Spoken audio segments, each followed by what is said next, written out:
Guru sekolah minggu yang ngajarkan lagu yang tidak sesuai dengan doktrin kita. Terus pendeta resortnya ngomong, lah itu kok dipakai lagunya?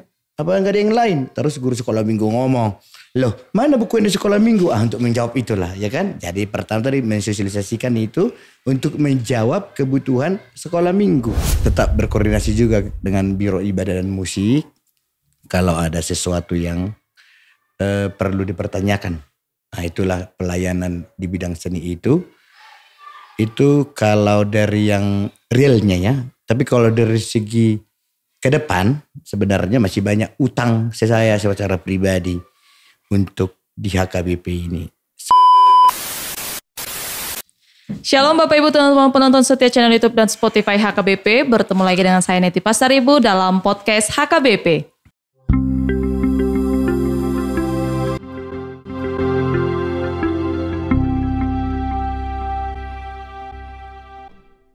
Dalam kesempatan ini, podcast HKBP kedatangan seorang narasumber, pendeta dengan darah seni yang sangat luar biasa, terutama di bidang musik.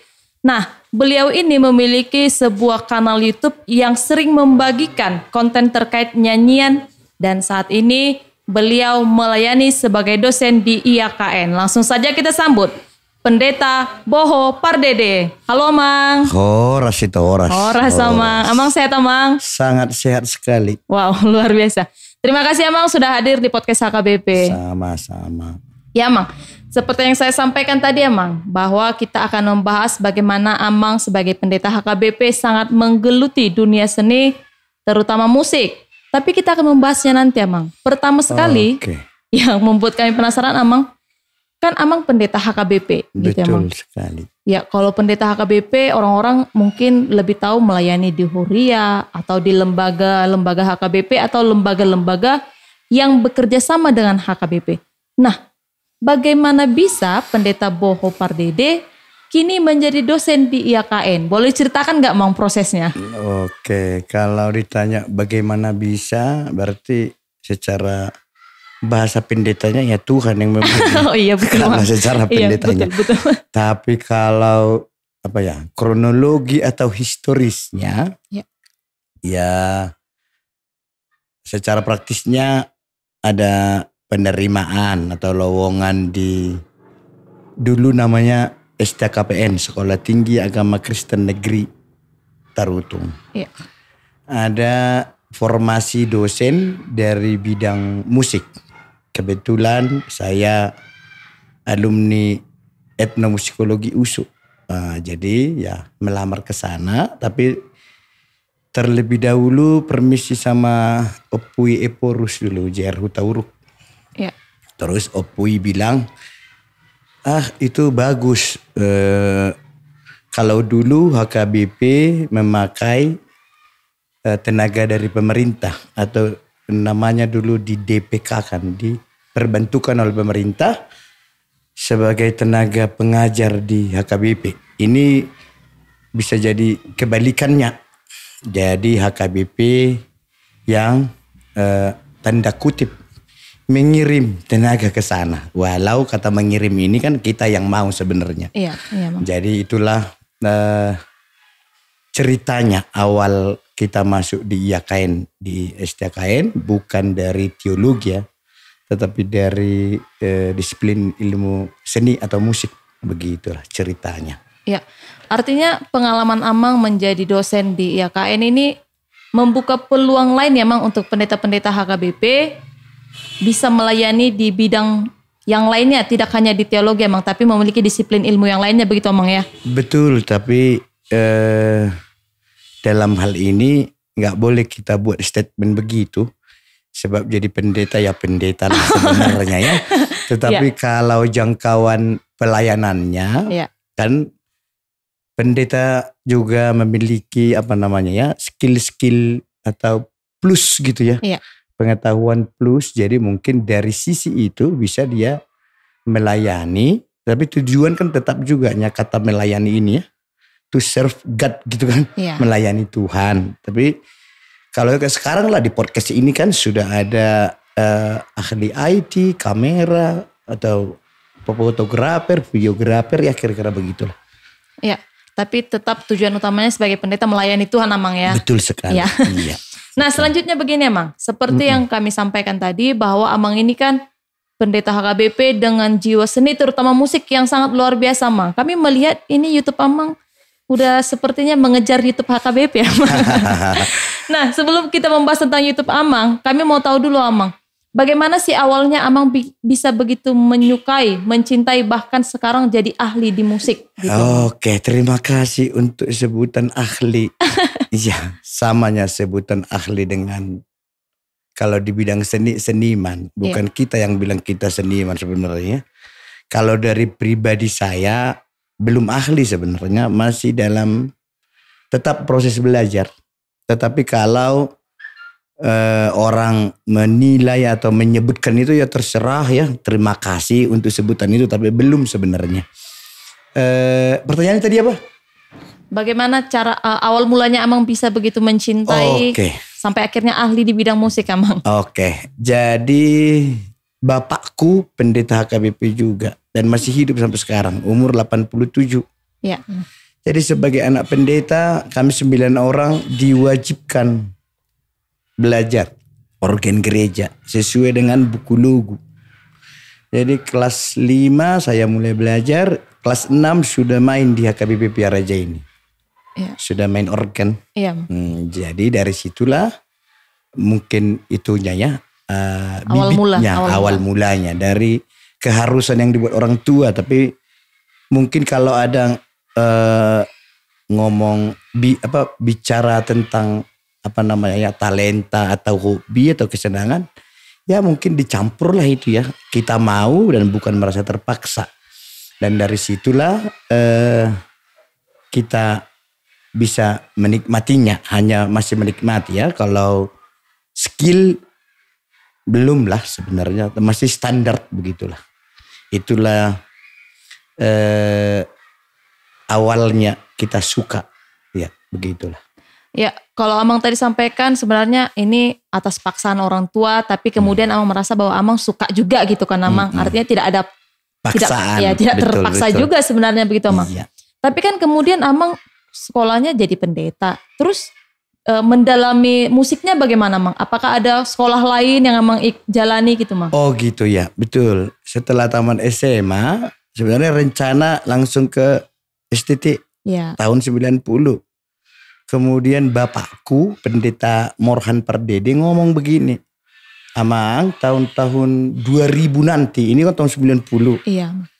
Itu jemaat kita minimal akan berlatar belakang diploma atau D3. Jadi alangkah baiknya seperti di luar negeri sono, ada dulu dasar kesarjanaan, baru berteologi, begitulah menurutnya. Ya. Jadi itulah, jadi aku pun nurut. Maka testing lah dulu namanya UMPTN, ke USU, jurusan etnomusikologi, itulah. Nah setelah selesai tahun 95, ambil akta mengajar 4 ke IKIP Negeri Medan, sekarang Unimed, barulah ke STT. Nah begitulah ceritanya ini, mengikuti saran orang tua, tapi memang masuk ke logika saya, begitulah. Berarti emang belajar musik dulu ya, emang baru belajar teologi emang? Betul, musik dulu, baru setahun akta mengajar atau ilmu pendidikan khusus, begitu. Ya. Jadi Amang Boho ini teman-teman adalah salah satu contoh anak yang berhasil ketika mendengarkan omongan orang tua Amang ya. Betul.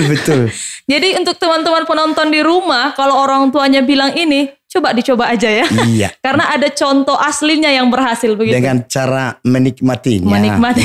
Betul. Selanjutnya begini Amang, kami melihat YouTube Amang ini sering sekali mengedukasi. Konten-kontennya adalah nyanyian-nyanyian HKBP, cara menyanyikannya, core, baru lagu-lagu buku ND Sekolah Minggu Amang. Betul. Pertanyaan kami, apakah melalui konten-konten yang Amang sajikan di YouTube Amang ini adalah salah satu cara Amang mengedukasi jemaat dan para subscriber Amang terkait dengan nyanyian HKBP? Karena kan mungkin ya walaupun Amang saat ini melayani sebagai dosen IAKN, tapi bebannya sebagai seorang pendeta untuk terus mengedukasi jemaat itu masih ada melekat gitu Amang. Oke. Cuman ini agak panjang ceritanya sebenarnya. Ya, jadi boleh, kalau ada kata mengedukasi, ya. Ya bolehlah itu secara tidak langsung, tetapi awalnya dulu maka mengenal dunia YouTube itu periode yang lalu ketika sebelum ini Pui Dr. Darwin dengan kepala Departemen Koinonia Amang Dr. Martongo waktu itu membuat satu program meneruskan atau melanjutkan ide yang sudah dari periode-periode sebelumnya, itu membuat buku ende sekolah minggu. Iya. Jadi setelah itu jadi, cerita singkatnya kita diangkat jadi tim membuat serta mengumpulkan lagu-lagu lama sekolah minggu dan membuat lagu-lagu baru sesuai dengan perkembangan sekarang. Maka dibentuklah tim. Nah, singkat cerita jadilah itu, dan jadilah buku ende dengan 350 lagu. Kalau tidak salah itu 54 lagu-lagu lama yang sudah mentradisi. Kemudian 92 dari lagu buku ende. Dan sekitar 120 sekian lagu-lagu baru. Nah begitulah. Setelah jadi itu, kemudian kita pikirkan bagaimana mensosialisasikan. Timbullah ide dariku sebenarnya. Iya. Lah, supaya ini tersosialisasi, bagaimana caranya supaya sampai ke seluruh penjuru ya, seluruh pelosok. Kita buatlah YouTube dengan biaya sendiri sebenarnya. Kita panggillah yang dari Siantar dulu, saya minta ke channelnya Go Batak TV. Jadi itulah kita pakai mensosialisasikan buku ende sekolah minggu ini. Kita buat iringannya, walaupun sampai sekarang belum 100% sih. Iya. Masih sekitar 85 lagu-lagu baru itu yang sempat kita buat iringan. Nah itulah sebenarnya awalnya kita buat iringannya, karena semua guru-guru sekolah minggu kan tidak berlatar belakang musik. Ada yang kata-katanya dulu dia tahu baru notnya kan, begitu kira-kira ya. Jadi sering terjadi tuh Amang ya. Jadi itulah awalnya. Sebenarnya untuk itulah kita buat sosialisasi buku ende, karena waktu itu YouTube HKBP kalau nggak salah belum begini. Ada sih tapi bahasa Bataknya mulop lonong gitulah kira-kira. Jadi kita buatlah dari kita, sambil kita ke distrik-distrik mensosialisasikan dari Biro Semirna yang hari itu kemarin itu Amang Pendeta Morhan Dolo Saribu. Nah begitulah cerita awalnya YouTube. Iya. Kalau tadi Amang memulai YouTube itu karena permintaan atas pimpinan HKBP awalnya Amang ya? Enggak, sebenarnya bukan pimpinan. Ideku sebenarnya cara mensosialisasikan. Iya, maaf Amang. Cara ide Amang untuk mensosialisasikan. Iya, betul. Tapi untuk diri Amang sendiri Amang punya keresahan gak Amang terhadap nyanyian-nyanyian yang berkembang di jemaat saat ini, baik jemaat dewasa ataupun sekolah minggu, bahwa ada banyak mungkin yang menyanyikannya tidak sesuai, atau mungkin ada banyak-banyak lagu-lagu yang tidak HKBP banget gitu Amang, tapi justru itu yang dinyanyikan. Ada gak keresahan itu sendiri Amang, sehingga mendorong Amang makin oke deh buat YouTube aja gitu Amang? Betul. Jadi ini ada dua bagian jawabannya ya. Iya. Satu tadi kita lanjutkanlah sekolah minggu. Iya Amang. Jadi biar agak selesai satu kotak. Nah untuk sekolah minggu sama dengan latar belakang pembuatan buku itu kan sebenarnya kalau kata-kata praktisnya itu kan permintaan guru-guru sekolah minggu kitanya itu sebenarnya yang waktu itu umur HKBP 158 tahun tapi belum pernah membuat buku ende sekolah minggu. Sementara di jemaat, di huria-huria, ada aja kan pendeta yang sedikit gimana ya. Kita bilang dulu mainstream di doktrin HKBP. Sampai lagu-lagu sekolah minggu pun dipikirkan sebenarnya. Ya. Akhirnya kalau ke contoh kasus, misalnya ada guru sekolah minggu yang ngajarkan lagu yang tidak sesuai dengan doktrin kita. Terus pendeta resotnya ngomong, lah itu kok dipakai lagunya, apa nggak ada yang lain? Terus guru sekolah minggu ngomong, loh mana buku yang di sekolah minggu? Untuk menjawab itulah ya kan. Jadi pertama tadi mensosialisasikan itu untuk menjawab kebutuhan sekolah minggu. Dan supaya mereka tetap stay di HKBP ya dari sekolah minggu lah dilatih bagaimana menikmati ibadah di HKBP khusus tentang nyanyian. Iya. Oke, yang kedua tentang kata keresahan itu, maka melompatlah kita ke konten yang saya buat tentang buku ende sekolah minggu, buku ende umum, atau buku ende HKBP lah. Kalau itu memang karena sering panggilan melayani sebagai pemain musik dan sering juga dipanggil sebagai narasumber atau melatih tim song leader, tim musik sampai ke kalau kita bilang apa namanya itu ya, Rhodes soundman di HKBP.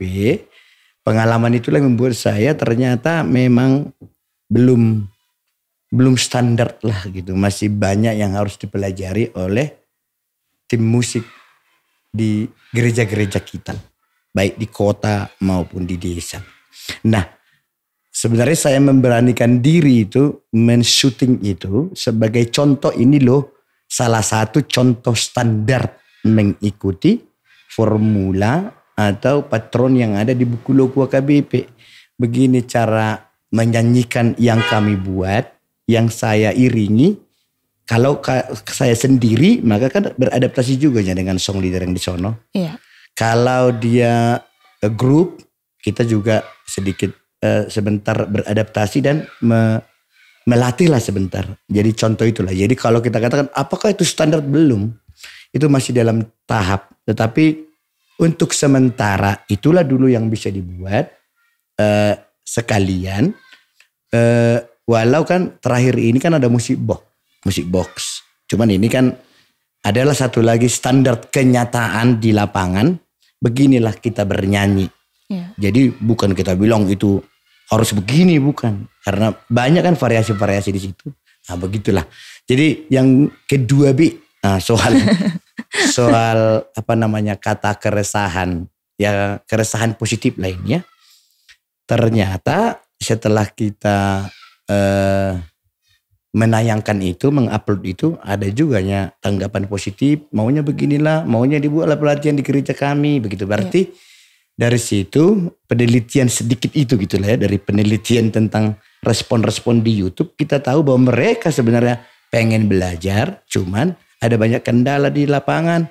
Mungkin gerejanya belum konsentrasi ke arah pembangunan SDM di bidang musik, atau masih mungkin memikirkan bagaimanalah atap gereja bisa digantikan gitu kira-kira.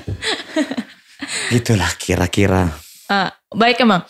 Penjelasan Amang tadi membuat saya sadar bahwa walaupun Amang sebagai dosen YKN, tapi Amang masih sangat aktif untuk betul sekali di bagian musik HKBP. Tapi boleh diceritakan nggak Amang, ada nggak pelayanan-pelayanan Amang lainnya di HKBP terkait seni terutama musik Amang, selain tadi memberikan melatih song leader dan lain sebagainya. Ada nggak Amang yang lainnya seperti itu? Oke. Satu ini kisah nyatanya atau the real kan. Realnya ada. Ini untuk sampai tahun ini adalah mungkin 4 gereja di luar Tarutung yang harus masih kita jalani sesuai dengan permintaan baik preses maupun pendeta resort. Dengan tetap berkoordinasi juga dengan Biro Ibadah dan Musik kalau ada sesuatu yang perlu dipertanyakan. Nah itulah pelayanan di bidang seni itu. Itu kalau dari yang realnya ya. Tapi kalau dari segi ke depan sebenarnya masih banyak utang saya secara pribadi untuk di HKBP ini. Semoga Tuhan memberi waktu banyak. Misalnya bagaimana melihat dan menganalisis buku ende kita. Ada kan beberapa itu yang belum sempurna. Kemudian bagaimana buku logo. Tapi kemarin sudah dikumpulkan sih sama Amang Dewan Marturia. Kadek Marturia. untuk revisi buku logo ke depan. Itulah mungkin yang untuk dikerjakan.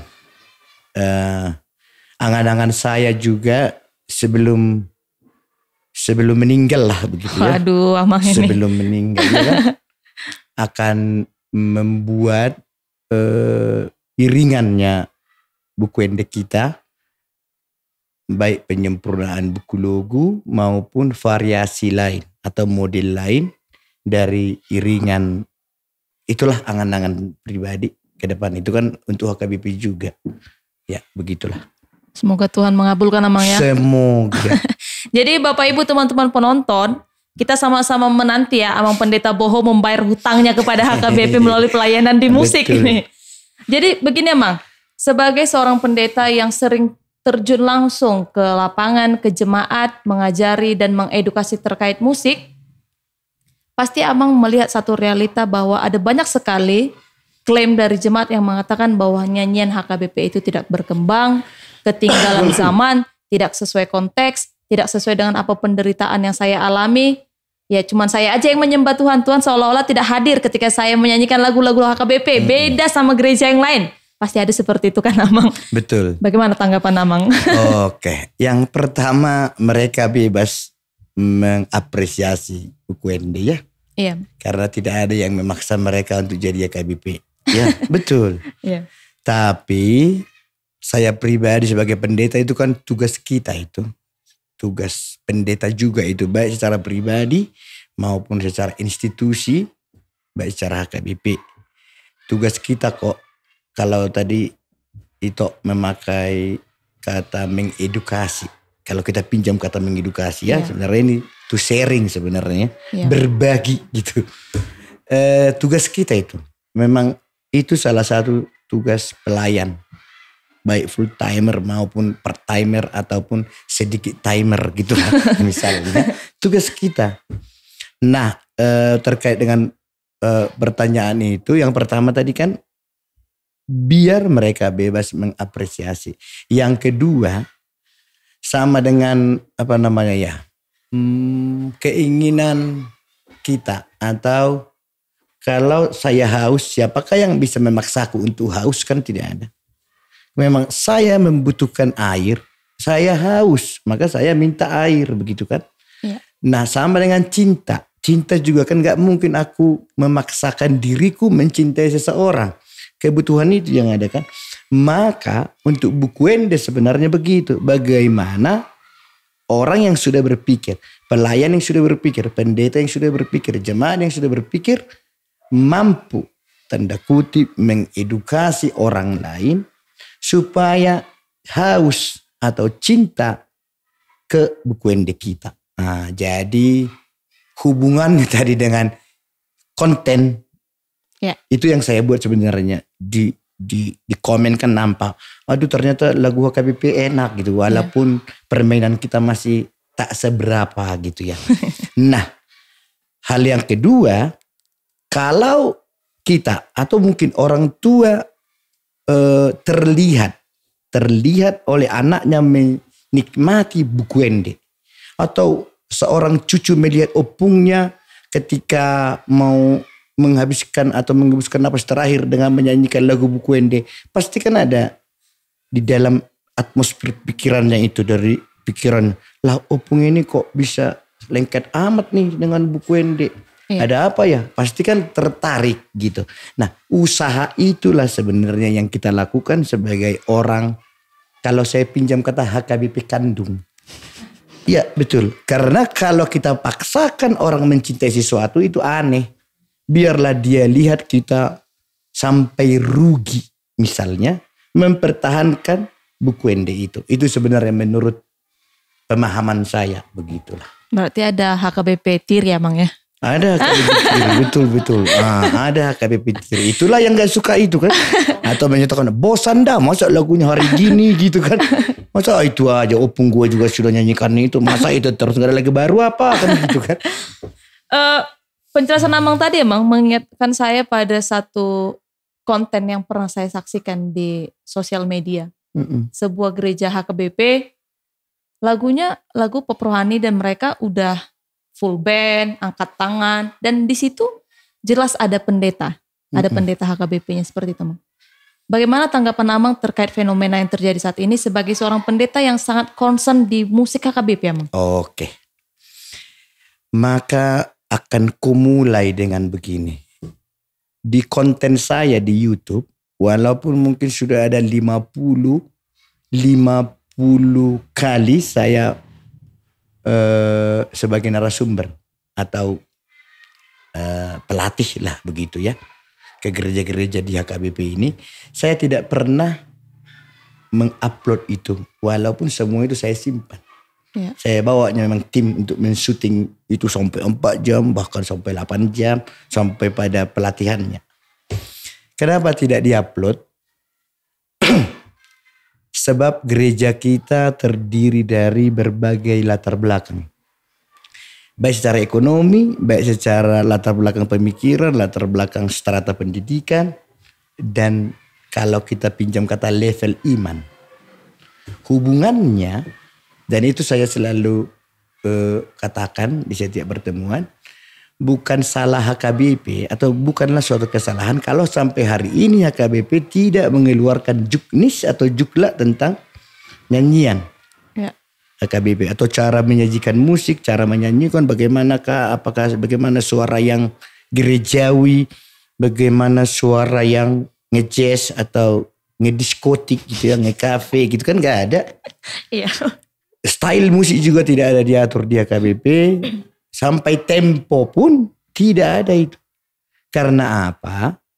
Memang kita masih terdiri dari berbagai latar belakang, kondisi, situasi, kemapanan, kepintaran, dan wawasan berpikir.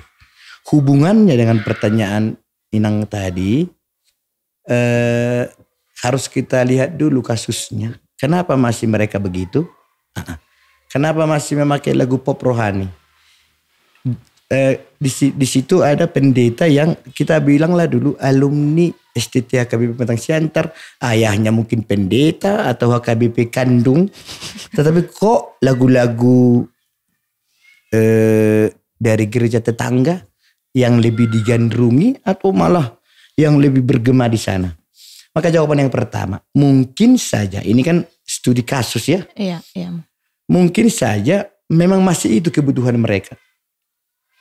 Daripada mereka tidak gereja, ya kan? Misalnya ya. Maka kadang-kadang saya buat begini, bukan analogi ya. Sama dengan di sekolah minggu. Kita waktu membuat buku yang di sekolah minggu itu kan kita peruntukkan sebenarnya lagu itu ke 3 kategori. Satu ke horong 1, horong 2, horong 3. Horong 1 ini acara psikologi perkembangan anak kan masih pengennya main-main, ceria, guling-guling, lompat-lompat ya. Di horong 2 sudah agak-agak semi lah. Mereka sudah bisa berpikir. Atau kita sudah harus mengajarinya bagaimana menyembah Tuhan dengan konsep atau teologi ibadah yang sebenarnya. Yeah. Yang ketiga ini sudah kita arahkan mereka supaya seperti yang diinginkan Alkitab. Bagaimana secara sopan dan teratur menyembah Allah. Baik dari segi stylenya, baik dari segi cara mengungkapkan. Maka kita buatlah buku ND 92.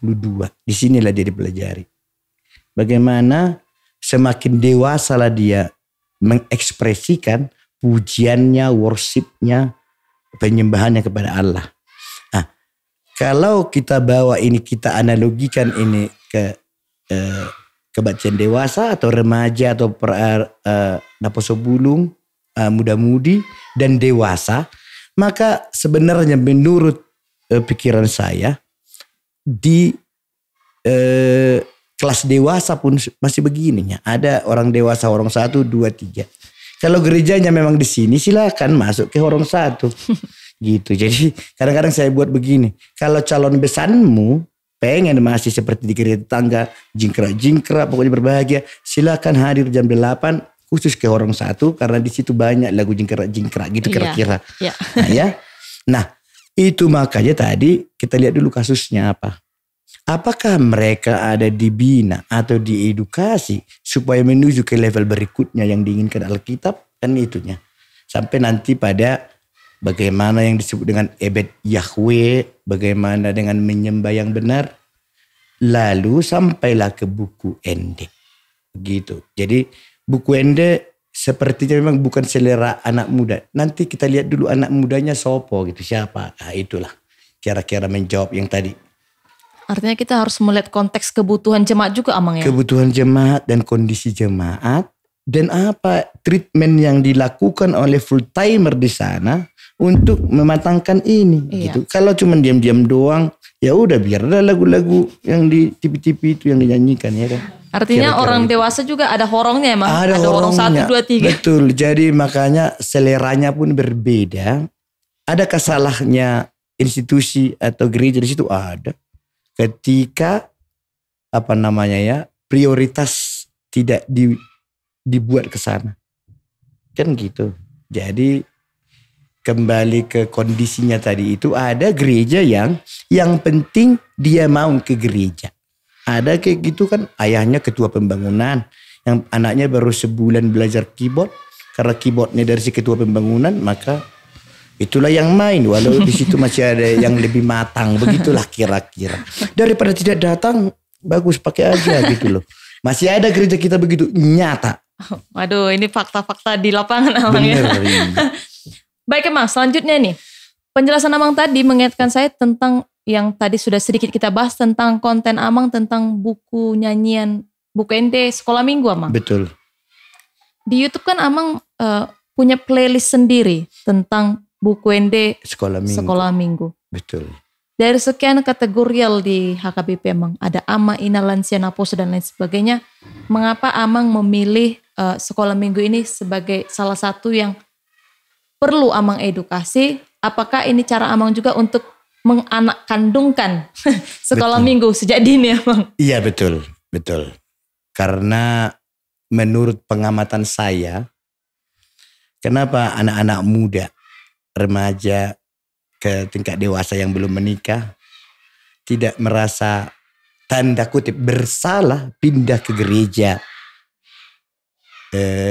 tetangga? Karena dia tidak merasa aneh ketika lagu-lagunya waktu sekolah minggu dinyanyikan di gereja calon suaminya misalnya. Itu kan di gereja kita di sana dinyanyikan misalnya lagu-lagu itu kan. Karena guru-guru sekolah minggu juga bebas mengajarkannya waktu itu. Nah, hubungannya dengan konten itu sekolah minggu, menurut saya anak-anak sekolah minggu HKBP bukanlah masa depannya HKBP, tetapi masa kini dan masa depannya. Jadi masa kininya.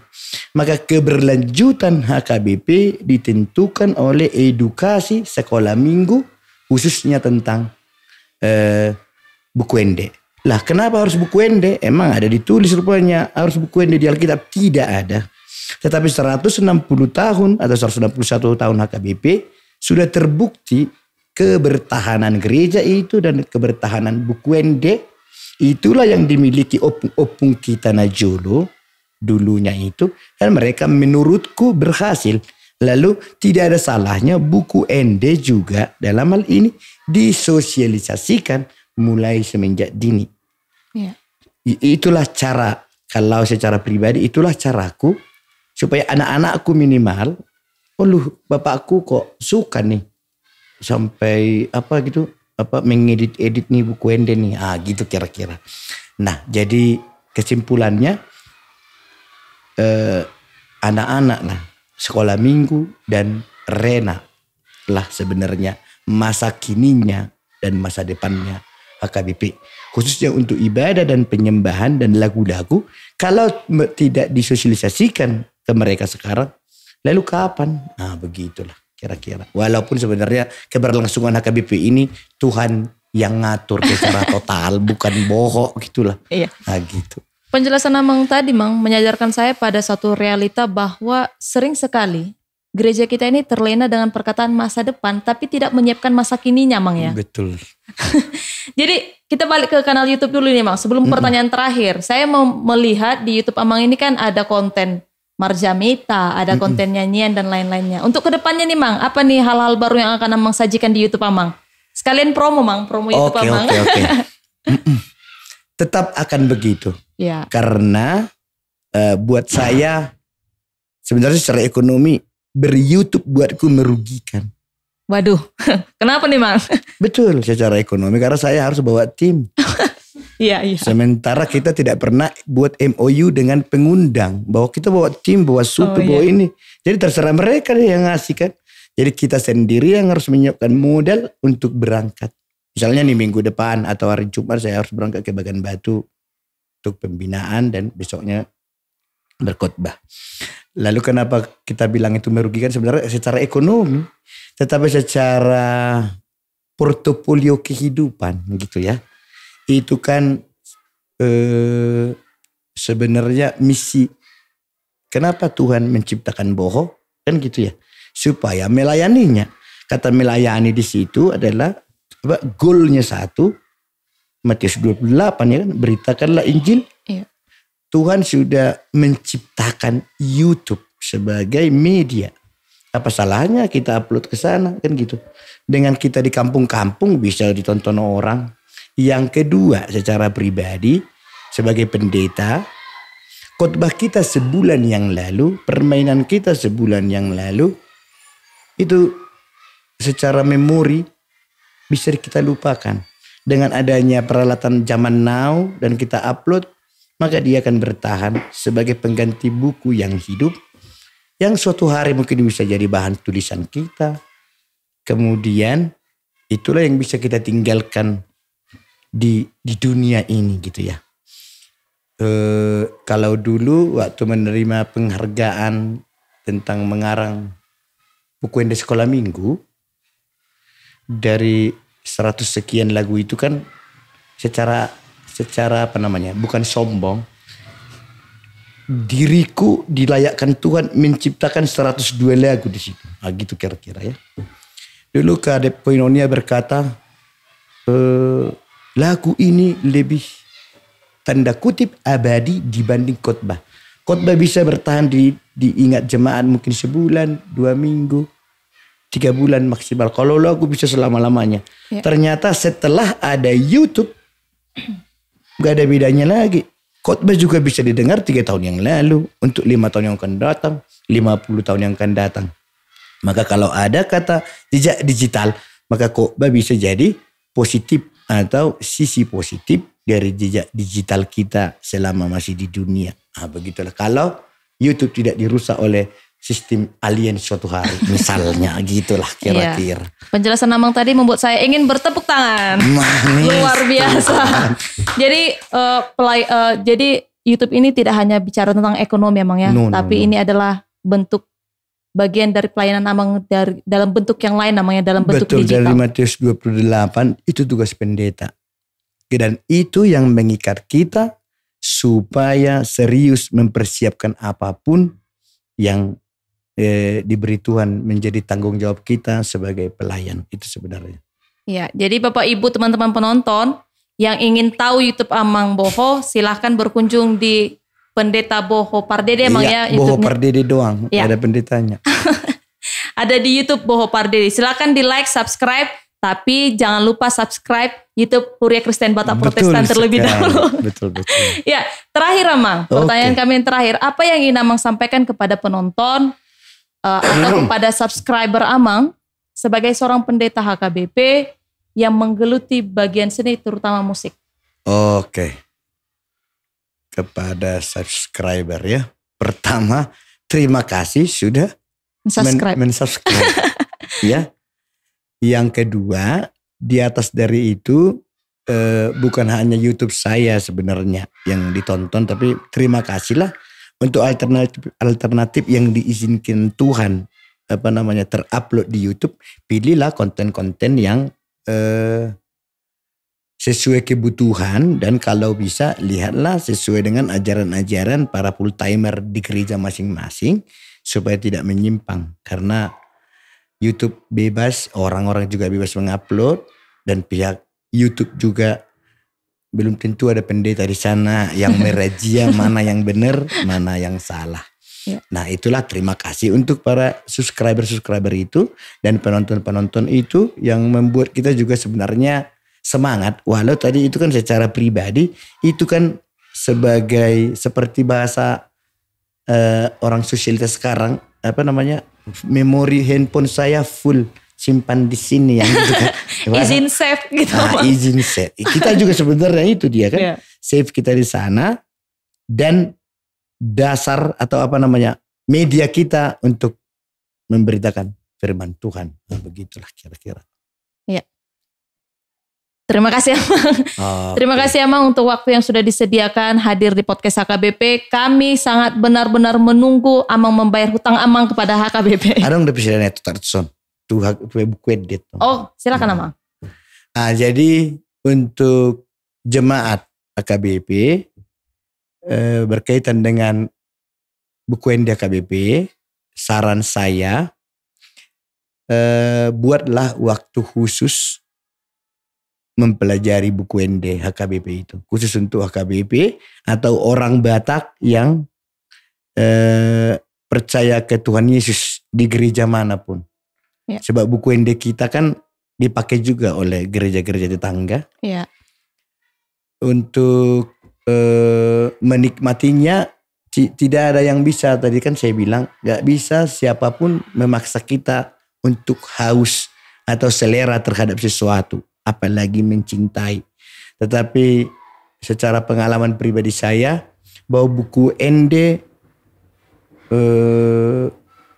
banyak misterinya atau misteri positifnya. Ya. Banyak hal yang sangat menarik baik secara teologi, baik secara mengaplikasikan hidup, baik mengerti atau berteologi itu ya dari buku ende itu. Pelajarilah satu lagu mungkin satu hari atau satu minggu. Anda akan menemukan nanti kenikmatan di sana.